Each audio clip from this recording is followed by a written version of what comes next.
Hi everyone. Um, super happy to be here today, and I was just telling that it really feels like a dream come true when I started thinking on how we founded this center, and it looked like book perfect on the paper, but that you really had to work hard to make it a reality, and I think today is good representation of that really great reality that we have today. So I know that you already have some handful presentations, very interesting stories. I will try also to present some part of this project, how we as City Lab are participating here. So one of the ideas for this project that we came up with at the very beginning was to create a sustainable lifestyle guide. We thought that still, a lot of things are known for the people, but it's hard to follow. Sometimes it's in the books, sometimes it's online. You have to look around, you have to go to events. And we thought that we need some sort of easy available tool. At the beginning also thought about the magazine, should it be paper, how should we run it? And then, an idea popped into the head that it should go on social media. Why social media? Because all of us are on social media, more or less, and really receiving a lot of information through those channels. So we decided not to create some, again, heavy magazine or a booklet, I would like to run a short survey. How many of you really read those booklets that, promote different type of information, including sustainable lifestyle during the conferences, or when you find it in the library? How many actually of you read those? Yes, I'm very happy with this short survey results. That means that we possibly went a good way, not to creating something which is not used. So we primarily decided to use Instagram, since we can provide a lot of different ways of information there, and not only pictures but also videos, reels, something creative to get people also engaged into conversations. We actually decided to have, somehow one slide is not here. Okay, I don't know, it just gone, but anyway, I will tell it by word. So we decided to have 4 topics for all the sustainability guide. And those 4 topics include urban gardening practices, urban mobility in a sustainable way, food waste, which is a very important topic nowadays, and of course another, even maybe more important topic is energy. And because of this energy crisis, actually this topic becoming even more of importance. I will start with the urban gardening. I will try during the slideshow to provide you some glimpse of the information that we are posting on social media. But of course, later on, if you have some time, you can go onto Instagram and check it yourself. I couldn't provide all the stories, material, and videos here, so it's going to be more like a text and pictures. But anyway, I hope that you could find, and grasp how it really looks like. So, starting with the urban gardening. During this project, our team members had a really unique opportunity to visit different urban gardening communities in Denmark and also Finland. And of course, we have our own community here in the Sapiegos Park, which is called Antakalnio Daržas, really like nearby, 5 minutes by foot. And we try to show our audiences what are the differences between those gardens, what we can learn from each other, and really also encourage others to join urban gardening. I can call it maybe even clubs in some way, and start those activities themselves. I added some pictures here, and you can see here on the right there is Antakalnio Daržas, our own garden. Here you can see a glimpse of the very nice lunch, I think it was, during one of the excursions. Where our colleagues have participated together with the members of Antakalnio Daržas. And here Agni is checking some chicks, I know, on the rooftop.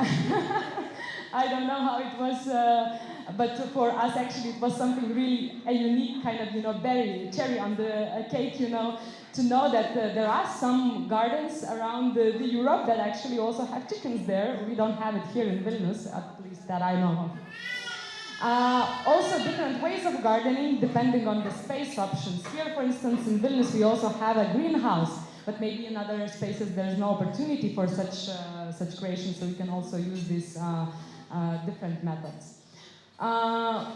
Also, we provided some tips, practical tips to our audience. If you want to initiate urban gardening practice yourself, what kind of information you should know beforehand. And in our case, what it was, the most important step was actually to talk to the local municipality representatives in order to be able to identify the piece of land that could be used for such activity. We also have to, when we find this piece of land, we have to think about the water source, because that's super important. If you don't have a water source nearby, that would be very difficult for you to keep on gardening throughout the season. Create gardening rules, I think that also really helps. I know that in Antakalnio Daržas those rules are changing depending on the group of people that are gardening. Sometimes it's like we are sharing all the goods, sometimes it's like my own piece of land where I'm growing. It's very different depending on the people's needs. And sometimes at the beginning I was getting a little bit disappointed, but people start to go individualizing, their own pieces of crops that they're growing. But at the end I thought it's up to the community to decide what they want. If this period is like that, if people that are attending this practice is like that, then it's good for them. We shouldn't kind of encourage them to change those practices if they don't feel comfortable. I think one of the things that is maybe even more important than growing those vegetables together is collaboration and finding those, common rules between each other. So that's how you can work it successfully throughout the season. So very short tips that we shared, and also we all decided to analyze a little bit different ways for the people who cannot access urban gardens. What else if you don't have your grandma growing, or mom or dad somewhere outside of the city some veggies and fruits and cannot provide to you? You, for instance, don't want to go or don't have time to go to the market. How can you get those fresh vegetables and fruits and berries other way? So another way in Lithuania, at least, is pretty new, not so new, a couple of years. I think during the pandemic it expanded. Some of the farmers are offering this ordering online, those kind of baskets of different veggies and berries and fruits that you can get depending on the season. It could be a surprise for you what you get in that basket. I think others also allow you to choose what you want to see in the basket. So different ways, and I think it's also attracting quite some of the attention of the urban residents, that don't have access to those gardening practices or the gardens themselves.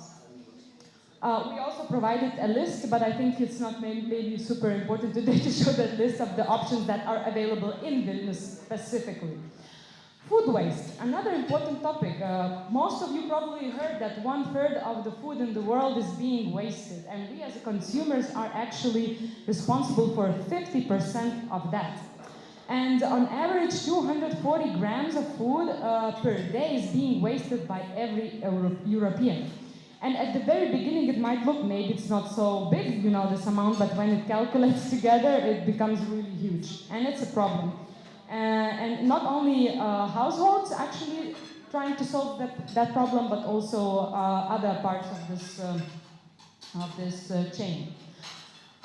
So 10% of the food waste that comes actually from not correctly interpreting best before and use by labels. I don't know if you know that, but in Lithuania we still kind of lacking this education, and people think that it's more or less the same. We now actually attracting more attention also from the authorities to try to educate people that sometimes you really can trust your senses. And I know that you have this workshop how to actually do that, and not to throw food which is still good, but maybe the label says you that it's not. I know that also maybe in some countries there is another problem, not in here, but I know that in UK, for instance, even on veggies there are best before dates put it. So it's super weird for us, I guess, but I think now they are starting to remove it, and it probably will help to reduce the food waste at least a bit. And here also a little bit of statistics about that 50% of households food waste, and also that it accounts for 173 kilos per each European per year. So that's statistics. Now, how to prevent food waste on a personal level. I wouldn't be surprised that most of you know those tips and tricks, but it's really, I guess, simple, and it's about the practice that makes you perfect. So plan your meals in advance, weekly menu, go shopping with a list, keep your products properly, attention to temperature, humidity, etc. Consume as many parts of veggies, fruits as possible, so try to be creative with your recipes.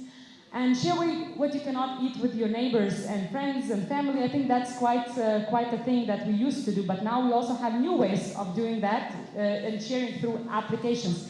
In Lithuania, Olio started to work only recently, and I hope that it's getting the popularity, and I know that we will have a presentation about that, so very curious to hear what are the first results. Some food leftovers can be given to animals. That's also what retailers are doing, actually, with lettuce, etc., and actually having partnerships with different farmers around the country. Compost, if you can. We have some example, if you have some time to explore in Miesto laboratorija, we have a composting machine over there towards the toilet, and then we also have outside composting bins that we use. But especially for the cafes, it's very difficult to use only outdoor composting because the amount of leftovers is still quite heavy, and then you cannot compost it very quickly, and it starts to pile up and attract some nasty animals, which is becoming also an issue. So different ways, and then share the tips with others. I actually added this myself because I think another important thing is do not assume that everybody knows how to do that. And try to encourage friends, family, and colleagues to also pay attention to the food waste. Today, by the way, I don't know, sorry, I missed the morning presentations, it's the Food Loss Prevention Day. So yes, it is today. So it's a good, timing also to speak about food waste prevention. Sustainable urban mobility, multimodality in the city. What's that? Well, actually, it's a way to travel more sustainably by combining different means of transport while traveling from A to B in the city. And I know that we had some great discussions last year with the mobility experts, and basically what they said is that mobility should not be improved. Actually, people should be given a chance to choose. So depending on the travel distance, you can change the means of transport. And I think that's pretty important thing, and this is where the Vilnius is developing so far. We have those sharing options by sharing cars, now also scooters, bicycles, etc. Sometimes the weather in Lithuania does not allow us to use all those means of transport throughout the year. And I'm really kind of missing that part because I used to live for a couple of years in Amsterdam and in Utrecht, in Holland, and I used to really cycle every day, doesn't matter the season. So I kind of really miss that, but I also kind of have to agree that in Lithuania the weather conditions in winter are pretty harsh, so only truly enthusiasts are cycling through the snow without any problem. But I know from my friends, and I know that today we have some Finnish people here, that in Finland that does not cause any problem. People still cycle through the snow, to the school, whatever, to the stores, to the work. And I would love to hear stories how you do that. Well, yeah, really, how you do that. Maybe we are so, spoiled here, I don't know. So, what I want also to mention is that sometimes media drives our attention to the not correct things, and I know that there is so much criticism about planes, being very heavy emitter of greenhouse gases. But actually, when you look into statistics and transport emissions in the EU, we see that still 60.6% of the whole greenhouse gases emission comes from the cars. And we should not forget that. And I also would like to point, probably being, Lithuanian, maybe sometimes lifestyle and traditions. I remember when I was 18 years old, the first thing actually when you start to think about, okay, party, 18 years old, it's good, but also how to get the driving license. And I'm from this small city. I'm not from here, originally from Vilnius. So in my small city, it was like absolutely a must. Even if you don't have a car, you go to get driving license, which is really crazy. And when I moved here to Vilnius and I met my classmates at the university, like 70% of Vilnius residents didn't have driving license. So they said, why should I have it? So I think also some traditions are inspiring, you know, and moving us towards those decisions, but I think that definitely should be changed. We also had some really great discussions, as I mentioned, with mobility experts, and some of those guys who are traveling with one of them is Eduardas, is traveling even during the cold seasons with the bicycle. He was providing some advice, you know, how to make your bicycle really useful for you throughout the year. And some of the concerns, and sometimes people say, is that, oh, you know, there's so many thefts of bicycle in Vilnius. It's really dangerous actually to have a good bike here. But I also can tell that in Lithuania we sometimes really care about the appearance of the bike, and it used to be kind of, you know, a shame if your bike is crappy. Again, from my experience coming now from Amsterdam, like 90% of bikes are there crappy. And it's because of the theft prevention. People really suggest you first thing, don't buy a simple looking black bike, because that's like a target, like tomorrow you won't have it. So Eduardas, one of his advice was also to make your bike very, very flashy. Put colors there, I don't know, whatever, write something, really create some sort of, you know, exclusivity on your bike, and that really attracts, you know, the attention of the theft. Another important thing is a correct lock. Again, in Lithuania, people, as I sometimes say, they use locks that the trustiness of that lock is like spaghetti, you know, literally. I can cut it with my scissor. So I think that's also important, because those locks are expensive, that people think, oh, you know, I already paid for my bike, now your lock costs 100 euro, and I don't want to pay that much. And I think that's a mistake, because the good lock provides, you know, safety, so that we should also pay attention to. Also some great examples from the Sweden. Emil has shared that really a great infrastructure inspires people to use the bicycles. I think we are improving here with the infrastructure, but still not that much enough, you know, that it would be so attractive to use it every day for the transportation. I think the main difference between Lithuanian users of bike and other Western countries or Nordic countries is that in those countries, it's a means of transport. Here, it's more for entertainment. So you go with the bicycle on weekends, after work hours, if you want to spend some time outside, but not, you know, as a means of transport. And partly because of the infrastructure, the different situation maybe is in the villages, because since I come from the village, we use bicycle as a means of transit there because of short distances. Here, if I want to cycle to my work from my home, I would take me 1.5 hours by bicycle, including very steep hill without no help to get onto that hill. So that's not very encouraging. I only used to do that on Fridays in summer.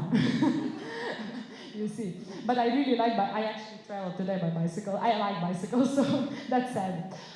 Another topic, green energy at home, and with this topic, what we had already, we had a live conversation with one of the experts, and actually I know that we have today from the Circle Economy Organization another expert that will talk more about green energy opportunities, how to use it at home, so I will not go into details. But I would also want to present you with some facts that we have in Europe. So households in Europe in 2020, this is the latest statistics that I managed to find, account for 27% of energy consumption. And mostly it is used for the heating, and renewables account for 26.8% of all the amount. And I think it's still really not enough.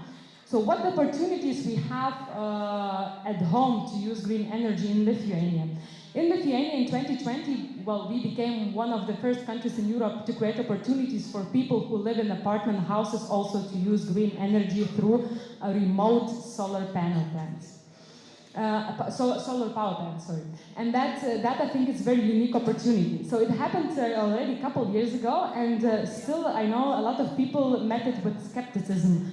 Oh, at that time the return on investment was a little bit longer, was more expensive and not that many people were so interested. However, it is the same, you know, prepare in advance for the winter. So I think those people who chose this opportunity are really happy during this energy crisis nowadays, because I will show you the numbers, how much cheaper it is to get electricity from those sources rather than ordinary sources.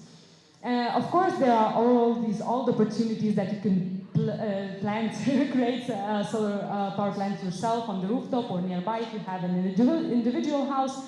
Or of course, there's this new opportunity that you can generate green electricity on community level, which I think is a very unique way, and I'm really eager to learn more. We spoke briefly with during our live session about that too. So economic aspect in Lithuania, because I always learn, you know, that people think that sustainability is something that really is important for those activists, at least in Lithuania. They think, oh, you know, you are activists, it's important for you. And the message that I try to send, that guys, look, sustainability is not only about protecting the planet, it's also about economic savings, because that's what it is, especially in organizations, but also at home. So economic aspect of using green energy at home is also return on investment. It's around 5 years, which is pretty short. You can get 30% subsidy available now in Lithuania, and flat owners, for instance, I put this example, that consume 3 kilowatts of energy today would pay 64 euros per month. If using green energy for those power plants, they would pay 60 euros per month. And I think that really those numbers speak for themselves. The problem now we have that during this energy crisis, now people start to care about this option, and now there are queues actually to get yourself into the list of getting this remote solar power plant. So situation is changing, but again, when the house is burning, then people start to care. Then it's not burning, then that's not much care, you know. Oh, sorry. So that was a short glimpse, actually, to the information and topics that we are providing on our social media channels, different formats. And I invite you to visit our Instagram. I know that there is translation option, it's in Lithuanian, but that there is an automatic translation option, so you can check it out yourself. And thanks for your attention, for coming here today, and I hope to inspire some action, or at least gave you some interesting facts. And thanks again for our partners. Vandenime, this is a co-partner on this sustainability guide, and also, of course, Norden. Thank you. So thank you all.